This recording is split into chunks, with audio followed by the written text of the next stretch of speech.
The government itself has committed to being the world's first carbon neutral country. You've probably heard about this race. A lot of the major countries aren't in it because they couldn't possibly make their carbon footprint neutral anytime soon. But some of the smaller countries are working towards it, and Costa Rica wants to be the first carbon neutral country. So their carbon footprint just gets balanced out by their eco-preservation and reforestation plans. So that's good to know. They're committed to the environment. And Costa Rica ranked 5th on the Environmental Performance Index, which is a Yale center.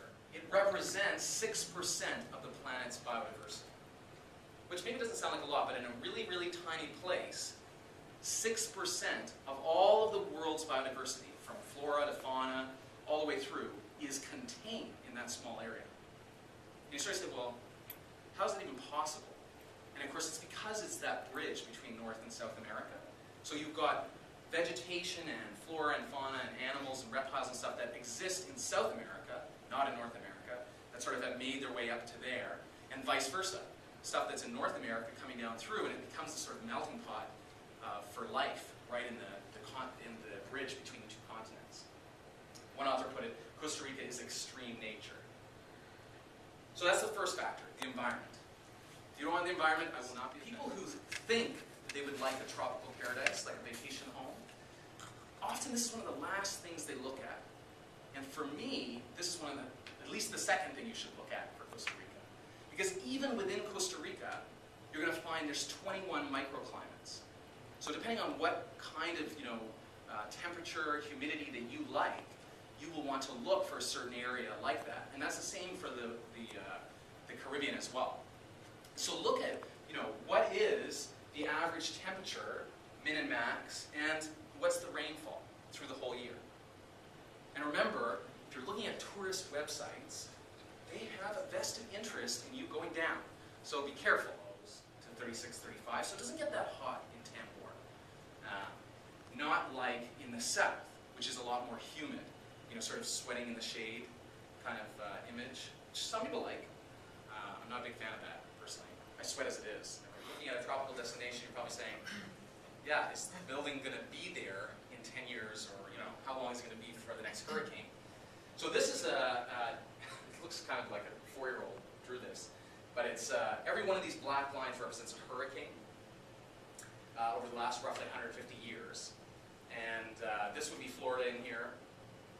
Cuba and Dominican Republic are in here somewhere behind this. When I first saw this, I didn't believe it, because I saw the presentation, and that's one of the reasons I got interested in the company, and because my uncle was telling me it's fabulous down there. And I was like, how is this even possible? Really? There's never been a hurricane? So I went to this website, the National Oceanic and Atmospheric Administration, and it takes a while to get used to. It's not the most useful. There's 5 in the world, and it's essentially scientists have identified 5 places in the world where people are living the longest. So the largest number of centurions, people over 100. It's Greece, Italy, California, the Nicoya Peninsula in Costa Rica, where we are, and a place in Japan, actually. And so the scientists are looking at it to figure out why this is the case. Why are people living the longest? And they're looking at a whole bunch of different things, not just the environment or the food, which are sort of the obvious ones, but culture, stress levels, religion. How is all of that impacting whether you're going to be able to live a long time? So there's still trying to been a coup in Costa Rica in the last 60 years. No, really? Most people, they think of Central America and they're like, oh my gosh, military dictatorships, coups, it's totally politically unstable, the economic system is in the, going like this. Costa Rica is one of the exceptions that sort of maybe proves the rule for the rest of Central America. But they've had budget surpluses, as much as $200 million for a developing country. That's pretty good.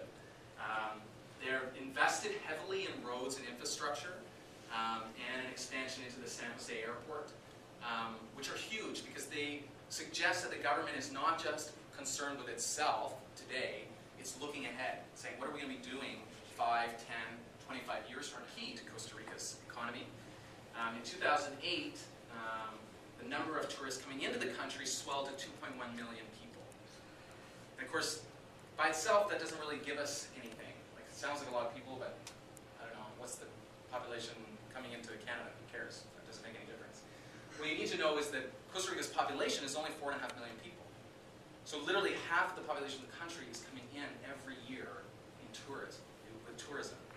So the infrastructure you have to have in place to accept half the population of your country every year is pretty huge.